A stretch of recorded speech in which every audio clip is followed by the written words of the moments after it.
1914 সালে আর্নেস্ট স্যাকেলটন নামে এক অভিযাত্রী শুরু করলেন ইম্পেরিয়াল ট্রান্স আন্টার্কটিক এক্সপেডিশন। তিনি ঠিক করলেন একদিক দিয়ে আন্টার্কটিকায় নামবেন, প্রায় 1800 মাইল বরফাচ্ছন্ন পথ পাড়ি দিয়ে অপর প্রান্ত দিয়ে বেরিয়ে আসবেন। কিন্তু এই এক্সপেডিশন এত সহজ ছিল না, কারণ আপনারা ইতিমধ্যে জানেন আন্টার্কটিকা পৃথিবীর সব থেকে নিষ্ঠুর জায়গা। চলুন আজকের এই ভিডিওতে জানা যাক এই এক্সপেডিশনে আসলে কি হয়েছিল তার সম্বন্ধে।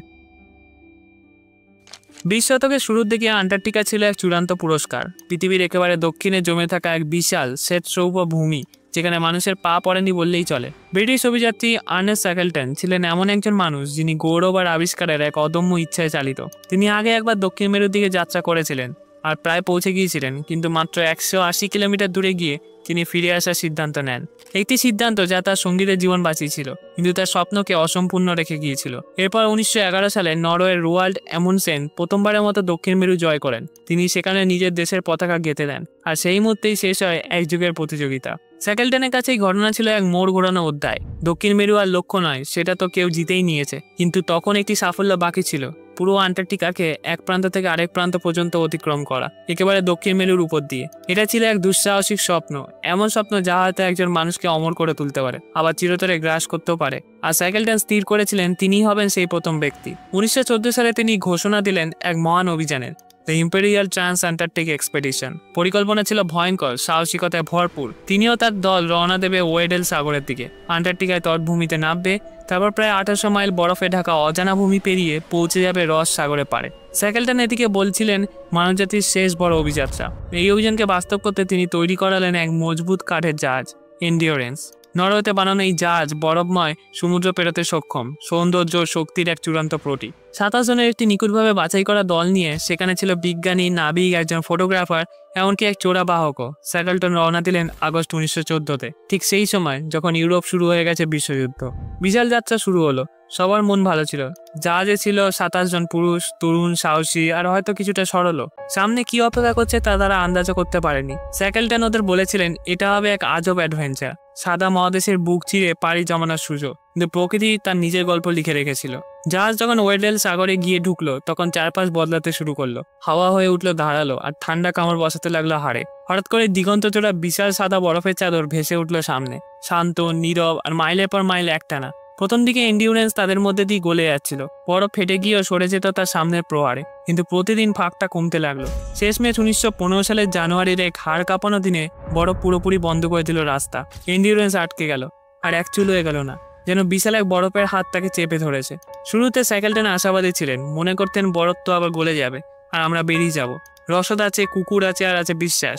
কিন্তু সময় গড়াতে লাগলো। দিন গেল, সপ্তাহ গেল, জাহাজ এক জায়গায়, আর সময় যেন থমে গেল। কেউ কিছু করতে পারছে না, শুধু অপেক্ষা আর অপেক্ষা। ধীরে ধীরে চারপাশে বরফ চাপ বাড়তে লাগলো। ভেতর থেকে শোনা যেত গভীর গর্জন, অদ্ভুত ফাটার শব্দ, যেন দুই বরফের চাদর একে অপরকে ঠেলছে। জাহাজ কেঁপে উঠতো, কাঠগুলো যেন কষ্টে গোঙাচ্ছিল। অক্টোবরের দিকে সেই আওয়াজ আরো ভয়ঙ্কর হয়ে উঠলো। জাহাজে কাঠ ভেঙে পড়তে শুরু করলো। স্যাকেলটন তখন আদেশ দিলেন, জাহাজ ত্যাগ করো। যা কিছু পারা যায়, খাবার, যন্ত্রপাতি, নৌকা, সব নিয়ে তারা ক্যাম্প করলো বরফের ওপর। এখন আর কোনো জাহাজ নেই, শুধু বরফের ভেসে থাকা এই দ্বীপটা, যা নিচে সাগরে ফাটল লুকিয়ে আছে। কোনো উদ্ধার আসছে না, কোনো রেডিও নেই সাহায্য চার। ইউরোপে তখন যুদ্ধ শুরু হয়ে গেছে, আর আন্টার্কটিকা হয়ে গেছে এক ভোলা সাদা নীরবতা। ওরা ছিল সম্পূর্ণ একা, হাজার হাজার কিলোমিটার দূরে, কোনো মানুষের নাগালের বাইরে, এক জমাট বরফের উপরে দাঁড়িয়ে। যে কোনো সময় ভেঙে পড়তে পারে সেই জমিন। কয়েকদিনের অপেক্ষা নয়, বরং শুরু হলো কয়েক মাসের সহ্য শক্তির পরীক্ষা। অনিশ্চয়তা, হাড় কাঁপানো ঠান্ডা, বেঁচে থাকার প্রাণান্তর সংগ্রাম। প্রায় প্রতিদিনই তাপমাত্রা নেমে যেত -40 ডিগ্রি সেলসিয়াসে। একমাত্র উষ্ণতার উৎস ছিল শিল মাছের চর্বি দিয়ে জ্বালানো আগুন, যা বাতাসকে ভরে তুলত ঘন দমবন্ধ করা ধোঁয়ায়। খাবার ছিল কড়াভাবে নিয়ন্ত্রিত, যখনই সুযোগ পেত শিকার করতো শিল আর পেঙ্গুইন। মাংস কেটে বরফের মধ্যে সংরক্ষণ করা হতো, তা এতটাই শক্ত হয়ে যেত যে রান্না করার আগে কুঠার দিয়ে কেটে নিতে হতো। কিন্তু শুধু শরীর নয়, স্যাকেলটন জানতেন মনটাকে বাঁচিয়ে রাখতে হবে। সেই জন্যই তিনি প্রতিদিন রুটিন চালু রাখতেন, খেলাধুলা, গান, এমনকি বরফের উপরেই মঞ্চস্থ করাতেন ছোট ছোট নাটক। ফ্র্যাঙ্ক হার্লে, যিনি অভিযানের চিত্রগ্রাহক ছিলেন, তীব্র ঠান্ডার মধ্যেও ছবি তোলা চালিয়ে যান। প্রতিদিন নেগেটিভকে সংরক্ষণ করতে হতো সাবধানে। স্যাকেলটন নিজে তাঁবুর মধ্যে সবাইকে পড়ে শোনাতেন গল্প, করতেন ঠাট্টা, যেন কেউ একা বা অবহেলিত না বোধ করে। তিনি কোনোভাবেই হতাশাকে ঢুকতে দিতেন না শিবিরে। তবুও মানসিক ধাক্কাটা ছিল প্রবল। সময় যত ঘোরাতে লাগলো, ততই চোখের সামনে ধ্বংস হতে লাগলো এন্ডিওরেন্স। বরফের চাপ ছিল অপ্রতিরোধ্য, কাঠের কাঠামো কেঁপে উঠত, গর্জন করে ফেটে পড়তো। শুনতে লাগতো বন্দুকের গুলির মতো শব্দ। শেষমেশ 1915 সালের 27 অক্টোবর বন্দিদশার 10 মাস পর ইন্ডিউরেন্স পরাজয়ের স্বীকার করলো। বরফের চাপে চুরমার হয়ে গিয়ে ডুবে গেল অন্ধকার জলের নিচে। এখন আর কোনো জাহাজ ছিল না কোনো রেডিও, না বেঁচে থাকার মতো কোনো নিশ্চিত উপায়ও। তারা একেবারে একা, ভেসে থাকা বরফের উপর। বাঁচার একমাত্র ভরসা ছিল বাঁচিয়ে রাখা লাইফ বোটগুলো, আর সেই আশাটুকু যদি কখনোই বরফ ভেঙে তাদের উন্মুক্তে জলে নিয়ে যায় তো তারা তাতে চাপবে। যখন তাদের নিচের বরফের চাইগুলো গলে ভেঙে পড়তে শুরু করলো আর অ্যান্টার্কটিকার গ্রীষ্মের উষ্ণতায় ধীরে ধীরে বরফ গলতে লাগলো, স্যাকেলটন বুঝতে পারলেন সময় এসে গেছে। আর এক মুহূর্ত বরফের উপর থাকা যাবে না। ওটা হয়ে উঠেছে অত্যন্ত অস্থির, বিপজ্জনক। তিনি আদেশ দিলেন লাইফবোটগুলো নামিয়ে নেওয়া হোক। 3টি ছোট কাঠের নৌকা, জেমস কেয়ার্ড, স্ট্যানকম উইলস আর ডাডলি ডকার, এবার তাদের একমাত্র ভরসা। সেই যাত্রা ছিল একেবারে দুঃস্বপ্নের মতো। ঠান্ডা জলে ভিজে গিয়ে কাঁপতে কাঁপতে মানুষগুলো দাঁড় টানছিল, বরফের পর্বতের মতো হিমশৈল এড়িয়ে চলছিল আর ঢেউ আর স্রোতের সঙ্গে লড়াই করছিল, যেগুলো যে কোনো মুহূর্তে তাদের উল্টে দিতে পারত। দিনের পর দিন তারা ক্ষুধা, ঠান্ডায় জমে যাওয়া হাত পা আর ঘুমের অভাবের সঙ্গে লড়েছে। রাতে তারা পশুর মতো একে অপরকে জড়িয়েছিল, শরীরে উষ্ণতা ভাগ করে নিচ্ছিল। যখন তুষার আর সমুদ্রের জল তাদের জামা কাপড় জমে বরফ হয়ে যাচ্ছিল, 7 দিনের সেই নরক যাত্রার শেষে তারা দেখতে পেল গন্তব্য এলিফ্যান্ট আইল্যান্ড। 1 বছরের বেশি সময় পরে এটাই ছিল প্রথমবারের মতো তাদের মাটিতে পা ফেলা। কেউ কেউ মাটিতে নেমেই কেঁদে পড়লো, কেউ ক্লান্তিতে লুটিয়ে পড়লো, আর কেউ স্বস্তি বেশিক্ষণ টিকল না। এলিফ্যান্ট আইল্যান্ড কোনো স্বর্গ ছিল না, এটা ছিল পাথর আর বরফে ঢাকা এক উষ্ণহীন বুনো জায়গা। কোনো জন্তু জানোয়ার নেই, কোনো জাহাজ এলে দেখা পাওয়ার সম্ভাবনা নেই। তারা তখনও হারিয়েছিল পৃথিবীর এক প্রান্তে। তবুও স্যাকেলটন তার দলের কাছে এই জমি ছিল অলৌকিক উপহার। মাটি মানে আশ্রয়, মানে একটু বিশ্রাম, মানে আবার সংগঠিত হওয়ার এক সুযোগ। 1916 সালের এপ্রিল মাস। আর্নেস্ট স্যাকেলটন এক ভয়াবহ সত্য মেনে নিয়েছিলেন, তাদের উদ্ধারে কেউ আসছে না। হিমশীতল ঝড়ে বিধ্বস্ত এলিফ্যান্ট আইল্যান্ডে আটকে পড়েছিল তার 27 জনের দল। দূরে কোথাও কোনো জাহাজ চলাচলের পথ ছিল না। ভেঙে পড়া লাইফবোট আর ক্যানভাস নিয়ে বানানো অস্থায়ী আশ্রয়ে সবাই দিন গুনছিল। খাবার ফুরিয়ে আসছিল, মনোবল ছিল ভাঙনের মুখে। স্যাকেলটন জানতেন এখন বাঁচার একটাই উপায়, সেটা হলো দলকে পিছনে রেখে নিজেই এক অসম্ভব যাত্রায় বেরিয়ে পড়া। তিনি বেঁচেছিলেন সবচেয়ে মজবুত উদ্ধারকৃত লাইফবোটটি, জেমস কেয়ার্ড। সামনে দুঃসহ সমুদ্রযাত্রার জন্য তারা এটিকে কিছুটা রূপান্তর করেন। মাত্র 22 ফুট লম্বা নৌকাটি সেই ভয়ঙ্কর সমুদ্র পাড়ি দেওয়ার জন্য একেবারে অপ্রতুল। তবুও 5 জন সাহসী সঙ্গী নিয়ে ফ্র্যাঙ্ক ওয়ালসি, টম ক্রিন, টিম ম্যাকার্থি আর ভিনসেন্ট আর হ্যারি ম্যাকনিস স্যাকেলটন রওনা হলেন পৃথিবীর সবচেয়ে ভয়ঙ্কর সমুদ্রপথ সাউদার্ন ওশান পাড়ি দেওয়ার জন্য। গন্তব্য ছিল সাউথ জর্জিয়া আইল্যান্ড, আটলান্টিক মহাসাগরের মাঝখানে থাকা এক নির্জন দ্বীপ, 800 মাইল দূরে। কিন্তু শুধু দূরত্বই ছিল না চ্যালেঞ্জ, তার এগিয়ে যাচ্ছিল ঝড়ের গতি সমান হাওয়ায়, বাড়ির চেয়ে উঁচু ঢেউয়ের ভেতর দিয়ে, এমন ঠান্ডায় যে লবণ জল জমে বরফ হয়ে গিয়েছিল। দিক নির্ণয়ের জন্য ছিল শুধু একটি সেক্সট্যান্ট আর মাঝে মধ্যে রোদ ঝলকে সূর্যের দেখা।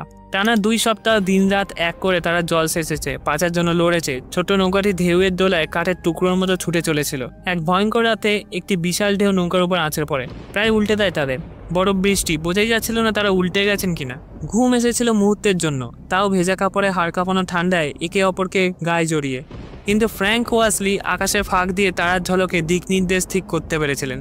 জাহাজে সমুদ্রপথে ইতিহাসে এক অলৌকিক কীর্তি বলে মনে করা হয়।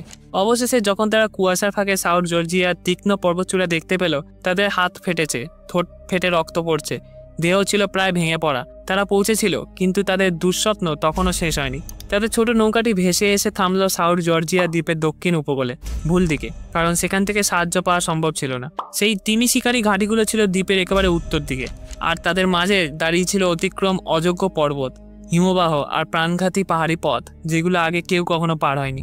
না ছিল কোনো মানচিত্র, না কোনো পথ, না দড়ি, না পাহাড়েও তো কোনো সরঞ্জাম। শুধু ছিল প্রবল ইচ্ছাশক্তি, সাহস আর একরাশ মরিয়া আশা।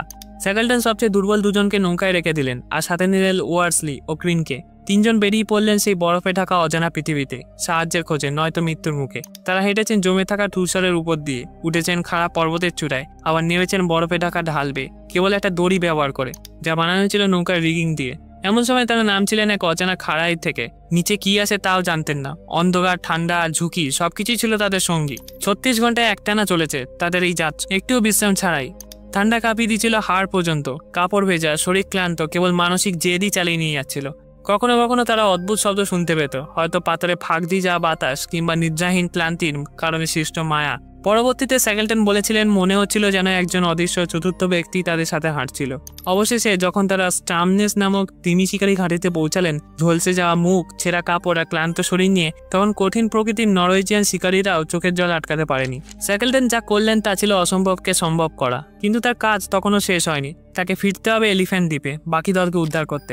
অবিশ্বাস্য সবকিছু টপকে বেঁচে ফিরেছিলেন তারা। জাহাজ, এন্ডিউরেন্সের ধ্বংস, ভাসমান বরফগুলিতে মাসের পর মাস কাটানো আর ভয়ঙ্কর নৌকাযোগে পৌঁছানো এলিফ্যান্ট আইল্যান্ডের মতো একদম নির্জন এক দ্বীপে। কিন্তু স্যার আর্নেস্ট শ্যাকেলটনের সামনেও তখনও ছিল শেষ ও সবচেয়ে কঠিন কাজটা, উদ্ধার মিশন। এলিফ্যান্ট আইল্যান্ডে তার দলের 22 জন মানুষ তখনও আটকে ঠান্ডায় জমে যায় এক পাথরের দ্বীপে। মাথার উপর অস্থায়ী তাঁবু ছাড়া কোনো আশ্রয় নেই, খাবার বলতে যা ছিল তা শেষ প্রায়। আর তারা জানতেন না শ্যাকেলটন আদৌ বেঁচে আছেন কিনা বা ফিরেও আসবেন কিনা। শ্যাকেলটন পৌঁছালেন স্টর্মনেস হোয়েলিং স্টেশনে, গিয়ে সঙ্গে সঙ্গে শুরু করলেন উদ্ধার মিশনের জন্য অনুরোধ। কিন্তু তখন গোটা বিশ্ব জড়িয়ে পড়েছে যুদ্ধে, জাহাজ কম, বরফের বাধা প্রবল। একের পর এক উদ্ধার প্রচেষ্টা ব্যর্থ হচ্ছে। দক্ষিণ মেরু কঠিন শীতে সমুদ্রযাত্রা কার্যত অসম্ভব। মাস কেটে গেল, কিন্তু শ্যাকেলটন হাল ছাড়লেন না। অবশেষে 1916 সালের 30শে আগস্ট, যেদিন তিনি এলিফ্যান্ট আইল্যান্ড ছেড়েছিলেন, তার 4 মাসেরও বেশি পর শ্যাকেলটন ফিরলেন। সঙ্গে ছিল চিলির একটি জাহাজ, ইয়েলচো। সেদিন সকালে কুয়াশা সরতেই ডাঙার মানুষরা দেখলো দূরে একটা জাহাজ, আর তার মাথায় দাঁড়িয়ে আছে শ্যাকেলটন। সবাই ছুটে এলো সমুদ্র তীরে, চিৎকার করে ডাকতে লাগলো, হাত নাড়তে লাগলো, এবং একটিও প্রাণ হারায়নি। শ্যাকেলটন যাদের সঙ্গে নিয়ে প্রবেশ করেছিলেন সেই হিমশীতল নরকে, সেই 27 জনের একজনকেও হারাতে দেননি তিনি। এটা আজও ইতিহাসে অন্যতম শ্রেষ্ঠ নেতৃত্ব আর টিকে থাকার কাহিনী হিসেবে বিবেচিত। শ্যাকেলটন শুধু টিকে ছিলেন না, তিনি বাকি সবাইকেও ফিরিয়ে এনেছিলেন নিজের জীবন বাজি রেখে। কিন্তু এখানেই শেষ নয় তার গল্প। 1922 সালে শ্যাকেলটন আবার রওনা দিলেন এক নতুন আন্টার্কটিকা অভিযানে। মনে হচ্ছিল বরফ তাকে ছাড়ে না, বা তিনি বরফকে ছাড়তে পারেন না। কিন্তু এবার তিনি আর ফেরেননি। দক্ষিণ জর্জিয়ার উপকূলে নিজের প্রিয় মহাদেশের সীমানায় জাহাজেই হৃদরোগে আক্রান্ত হয়ে শেষ নিঃশ্বাস ত্যাগ করেন। সহযাত্রীরা তাকে সেখানেই সমাধিস্থ করে, যেমনটা তিনি চেয়েছিলেন। তার হৃদয় চিরদিনের জন্য জড়িয়ে থাকলো সেই বরফের নীরবতার সঙ্গে। তারপর 2022 সালে, 1 শতাব্দীরও বেশি সময় পর, বিজ্ঞানীদের একটি দল আবিষ্কার করলো সেই জাহাজ এন্ডিউরেন্স। ওয়েলদের সাগরের 3 কিলোমিটার নিচে নিখুঁতভাবে রয়ে গেছে জাহাজটি। কাঠগুলো এখনো অক্ষত, পিছনের দিকে স্পষ্ট লেখা এন্ডিউরেন্স। দেখে মনে হয় যেন একদিন আগেই ডুবে গেছে, সময়ের মধ্যে জমে থাকা এক ভূতের জাহাজের মতো, যেন আজও পাহারা দিচ্ছে সেই মানুষগুলোর সাহসিকতার স্মৃতিকে, যারা মৃত্যুকে হার মানিয়েছিল। চ্যানেলে নতুন হলে সাবস্ক্রাইব করবেন। খুব তাড়াতাড়ি আসছি আরেকটা ভিডিওর সাথে। ধন্যবাদ।